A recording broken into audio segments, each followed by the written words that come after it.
After World War II, the world was divided into two powerful camps, the United States and the Soviet Union. Both nations wanted global influence, but their visions couldn't be more different. America stood for democracy and capitalism, while the USSR pushed communism across the world. This clash of ideologies turned into a silent but deadly war, fought not with armies, but with secrets. Both sides built massive intelligence networks, sending spies deep into enemy territory, stealing documents, and turning agents against their own countries. Every coded message, every unknown face in a foreign city could be a threat. Suspicion grew so intense that no one truly knew who to trust. The Cold War became an age of constant paranoia, where information was more powerful than bullets, and loyalty could vanish with a single whispered lie. Victor's life as a spy began quietly, almost by accident, during one of his early diplomatic assignments in Eastern Europe. He was charming, well-spoken, and fluent in several languages, which made him an easy target for foreign agents looking for someone inside the Soviet system who might be open to persuasion. One evening, at a reception filled with diplomats and journalists, he met an American who introduced himself as a cultural attaché. Their conversations started out harmless talks about politics, art, and life in Moscow. Over time, their friendship deepened, and the American began asking subtle questions about internal Soviet policies. Nothing too dangerous at first. Then came the offer: small gifts, expensive dinners, and eventually, envelopes of money for bits of insignificant information. Victor accepted, convincing himself that what he was sharing didn't matter. In truth, the money gave him a taste of a life he could never have inside the rigid Soviet system. He grew used to the comfort and the thrill of knowing he was smarter than those around him. But as the information he provided became more sensitive, he started to feel the weight of risk pressing down on him. The CIA now saw him as a valuable contact, someone who could open doors deep inside Moscow. Everything shifted when rumors of a mole began circulating within the embassy. The KGB had started to suspect someone was leaking documents, and Victor knew it was only a matter of time before they found him. Cornered and terrified, he decided to take control of his own fate. He approached his Soviet superiors and claimed he had been working undercover all along, pretending to cooperate with the CIA in order to feed them false intelligence. It was a bold lie, but he delivered it with such calm confidence that they believed him completely. The KGB congratulated him, calling him a patriot and rewarding him with a promotion. From that moment, Victor was caught in a deadly game. The CIA believed he was their man inside the Soviet government, while the KGB celebrated him as a loyal double agent. In reality, he belonged to neither. His actions were no longer about ideology or national prides, they were about staying alive. Each new lie was a move of survival, each secret a step further into the shadows. Victor knew that discovery by either side meant death, but as long as he kept both believing his story, he controlled the game. Once Victor secured his position as a trusted figure on both sides, his double life began in full. He moved through embassies, government offices, and secret meetings with the confidence of a man who belonged everywhere. For the CIA, he was a rare and valuable source inside the Soviet system. He provided detailed reports about Soviet troop movements in Eastern Europe, the inner workings of the Communist Party, and the personalities of high-ranking officers. He passed along photographs of documents that appeared genuine, and most of them were, but Victor was careful. He never gave away anything that could truly expose Soviet operations. The information he leaked was always just enough to keep the Americans convinced that he was risking his life for them. Meanwhile, with the KGB, he played the part of a national hero. He told them he was feeding the CIA carefully crafted misinformation designed to mislead the Americans. He brought back coded messages and descriptions of CIA strategists, some of it real, much of it invented. The Soviets celebrated him as one of their most effective agents, believing he had successfully infiltrated American intelligence. Victor used every interaction to his advantage, turning half-truths into full reports and weaving lies that even seasoned officers couldn't unravel. Both agencies trusted him completely. The CIA saw him as a man willing to betray his homeland for the greater good of freedom, while the KGB saw him as a loyal patriot outsmarting the enemy from within. In truth, Victor worked for no one but himself. Each side showered him with money, gifts, and protection, unaware that they were funding their own deception. The deeper Victor went, the more dangerous his game became. Every secret he passed was like a loaded weapon. If either side discovered the truth, it would destroy him instantly. Yet the thrill of walking that razor's edge kept him going. The lies had become his reality, and in a world built on suspicion, Victor had managed to become the only man both sides trusted completely. Victor's double life grew more complex with every passing month. He had mastered the art of walking into two enemy worlds and convincing both that he was on their side. For the CIA, he was a quiet legend, a man who risked everything to bring them the kind of intelligence they had dreamed of. His handlers met him in safe houses on the outskirts of European cities, where he would arrive with carefully folded papers hidden in his coat lining. These documents included reports on Soviet troop deployments, production schedules for military factories, and detailed summaries of internal political meetings. Some of the material was real, taken from lower-level files he had access to through his diplomatic position. But mixed among the truth were deliberate falsehoods.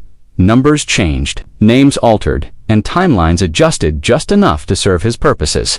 He made sure the information was always valuable, but never dangerous enough to reveal his real position inside the Soviet network. The Americans were convinced they had found a loyal insider. They gave him a code name, paid him handsomely in foreign currency, and praised his courage in their reports. They even created fake news stories to protect his identity, believing his safety depended on their silence. Victor played the role perfectly, speaking with quiet fear and humility, pretending to be a man burdened by guilt for betraying his country. His act was flawless, and his reward was total trust. On the Soviet side, Victor was an entirely different man. To the KGB, he was a patriota, brilliant operative, who had managed to infiltrate the CIA's network and feed them false intelligence for years. In his debriefings, he brought back reports filled with fabricated American strategies and invented agent names. Sometimes, he would slip in real details he had learned from his CIA contacts, but always in a way that seemed like disinformation. The KGB believed him completely, even awarding him honors for his service to the motherland. His reputation grew so powerful that no one dared to question his loyalty. The deeper he went, the more dangerous his position became. He was constantly balancing lies, memorizing what he told each side, terrified of contradicting himself. One misplaced word could expose everything. Yet he thrived on the tension. The danger had become his addiction. The thrill of playing two of the world's most powerful intelligence agencies against each other gave him a sense of control that few men in history had ever experienced. There were moments when Victor wondered how long he could keep this up. Every coded message he sent, every meeting he attended carried the risk of disaster. But somehow, each time suspicion began to rise, he found a way to twist the truth back in his favor. Both the CIA and KGB saw what they wanted to see: a loyal agent fighting for their cause. Victor had become a master illusionist in a world where lies were as valuable as weapons, and for years, no one realized that the man they trusted most was the one fooling them both. He kept both agencies satisfied by becoming the perfect mirror for whatever each side wanted to see. With the Americans, he projected fear, sacrifice, and just enough genuine detail to convince them he had inside access. With the Soviets, he showed apparent loyalty, returning with plausible counterintelligence that fed their assumptions. Instead of giving either side everything, he fed them curated pieces, true facts mixed with small, convincing falsehoods. That blend made his material useful, but hard to verify quickly, and it let him control the narrative on both sides without ever handing over the whole picture. His techniques relied more on psychology than on gadgets.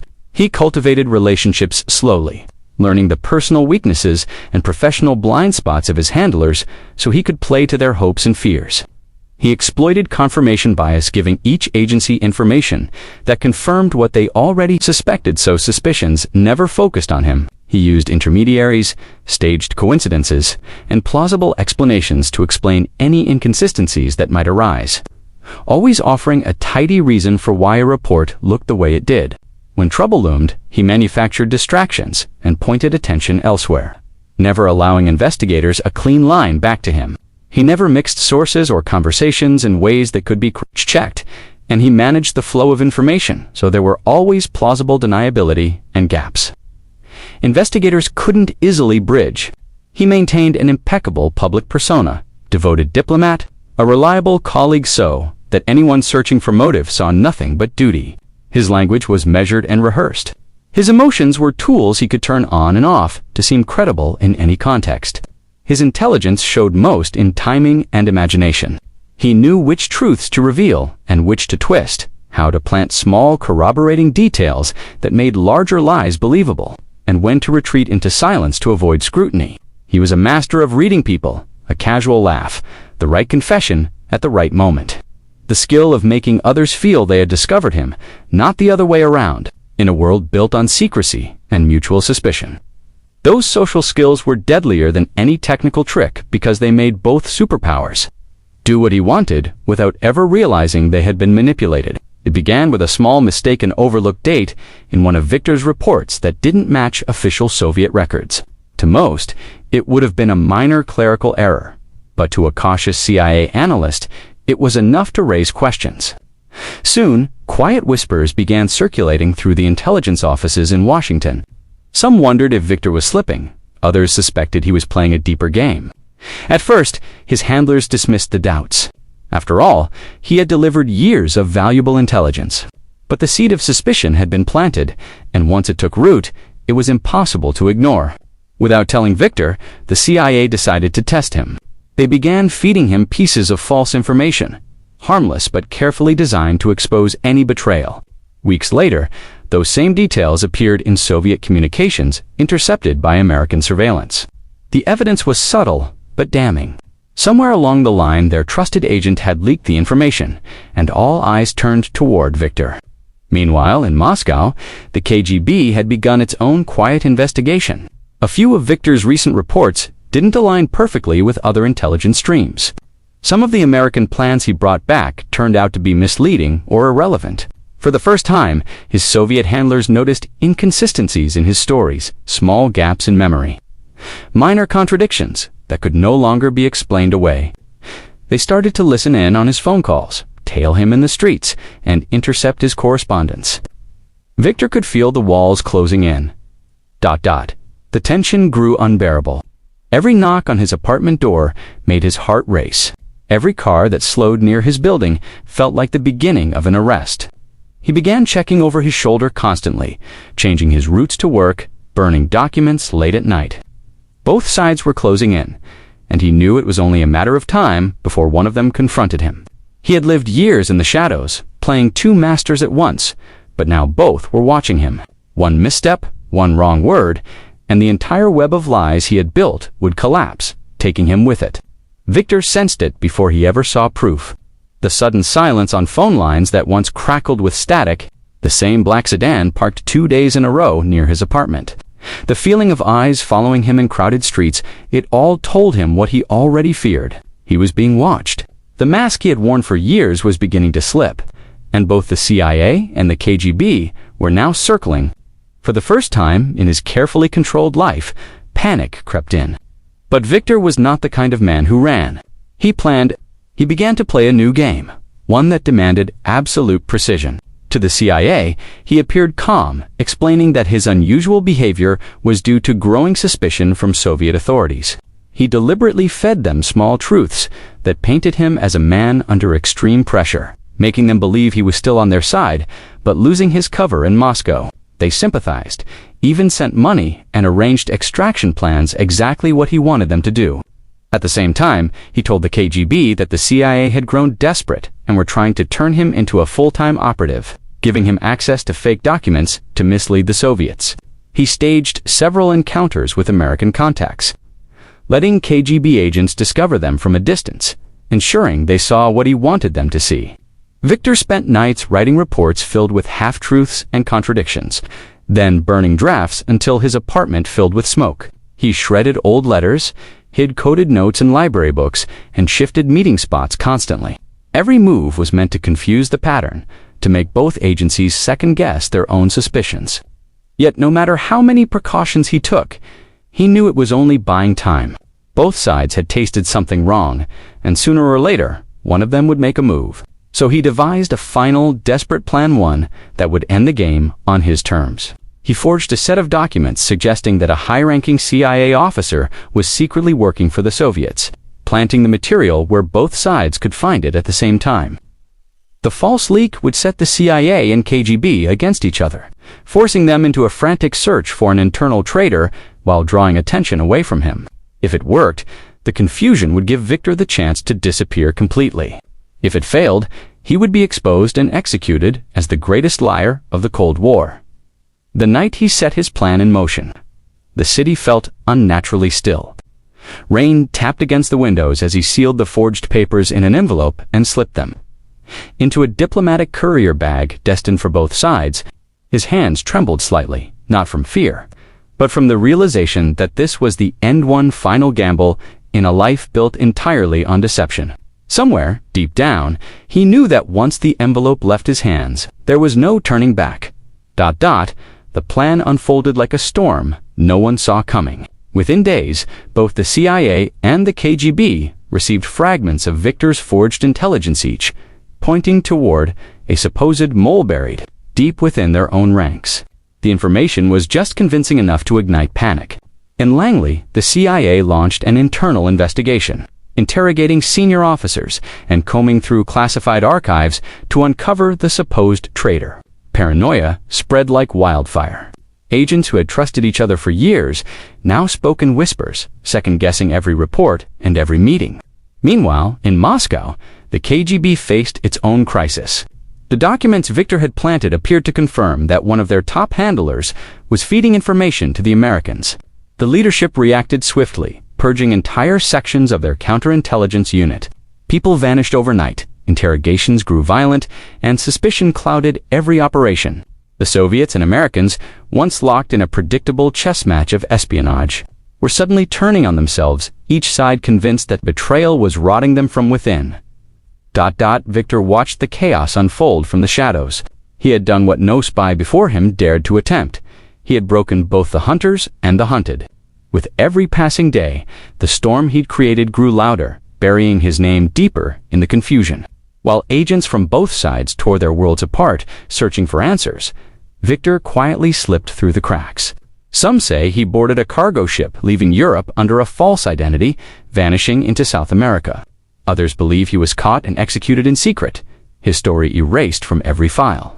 A few even whispered that he continued working in silence, reinventing himself under new aliases, playing smaller games that kept him alive. No one truly knows. What remains certain is that his final deception left both the CIA and the KGB questioning the very foundation of their intelligence empires. One man's lies had shown them how fragile their truth really was. And as the Cold War raged on, both agencies learned to fear not just their enemies, but the ghosts they had created themselves. Victor's story shows that in the shadowy world of espionage, loyalty is never guaranteed, and even the most powerful agencies can be outsmarted by a single clever mind. One man, armed with nothing but intelligence, charm, and audacity, managed to turn to superpowers against each other while remaining untouchable. His life reminds us that deception can be more powerful than armies or weapons, and that the truth is often hidden behind layers of carefully constructed lies. If you found this story shocking and want to uncover more hidden secrets of the Cold War, make sure to subscribe to Cold War Files. There are countless untold missions, daring spies, and secret operations still waiting to be revealed. And in the next episode, we'll explore another incredible story that changed the course of history.